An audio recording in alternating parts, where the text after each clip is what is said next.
Hello friends, I am Professor Fawaz Parkar and today we are going to discuss one of the linear methods of setting out simple circular curves.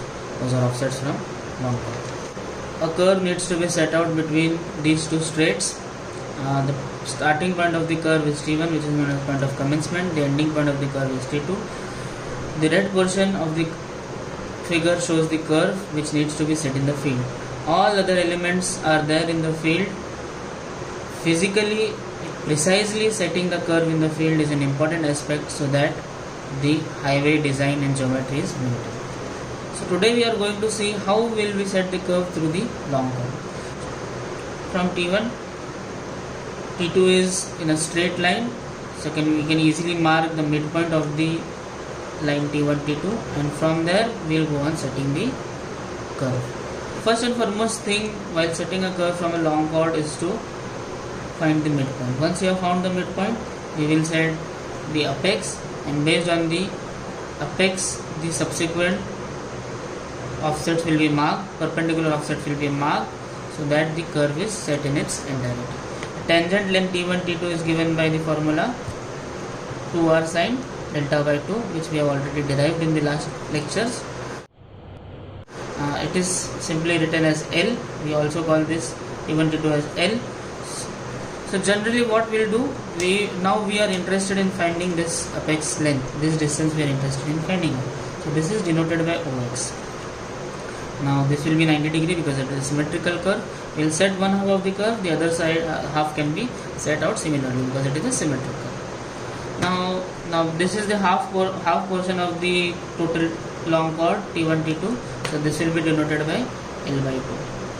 Physically its value is 2r sine delta by 2. We are just writing it in L by 2. Now how can we proceed? We can proceed by simply applying, because we are interested in calculating OX. So how can OX be calculated? Simply we have to apply Pythagoras theorem to this triangle. So this will become r minus OX, this length. Simply applying Pythagoras theorem, what we'll get?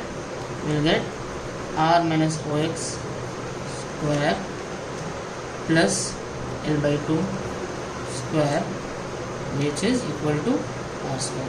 Now we are interested in only OX, so we will take the other terms on that side. So r square minus L by 2 square, we take on that side, we also go under root is r minus OX is equal to, so we are interested in OX, so OX will come in here.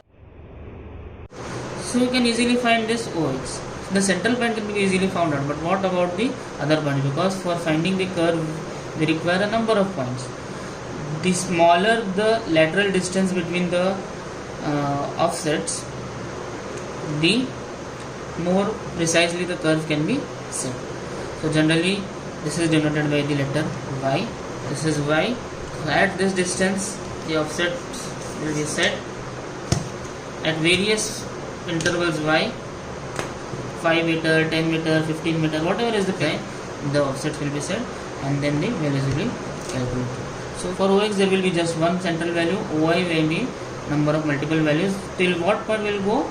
Till Y reaches the L by 2 value. That means Y reaches up to T2 and T2. One side we can set, the other side can be set simultaneously. So how to determine this length? Simple, what we have to do is we have to do one small construction. We have to drop a perpendicular to the central apex, and then we have to join this. Now this becomes a right angle triangle on which the Pythagoras theorem can be easily applied. Now one thing you just remember, this length is important because up to here the length is r. So in this length from here to here the length will become how much?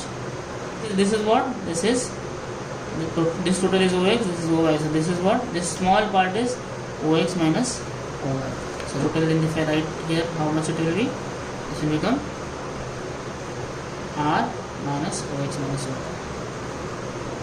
This will use in the theorem, Pythagoras theorem, for arriving the length of the. So what is OY? Apply Pythagoras theorem to this triangle. What we'll get? We'll get r minus OX minus OY square plus This is what? This is y, so this will also become y plus y square is x. Because this is a part of the curve, the radius is constant throughout, this is r square. So we are interested in OY, so other terms we will take on that side. So we have what we have r square. We are interested in OY, so OY will be in the root r square minus y square minus r plus. This formula we can use for finding the OY interval, and we can set the curve in its entirety. One check we get y is equal to L by 2, this OY will become 0. Thank you.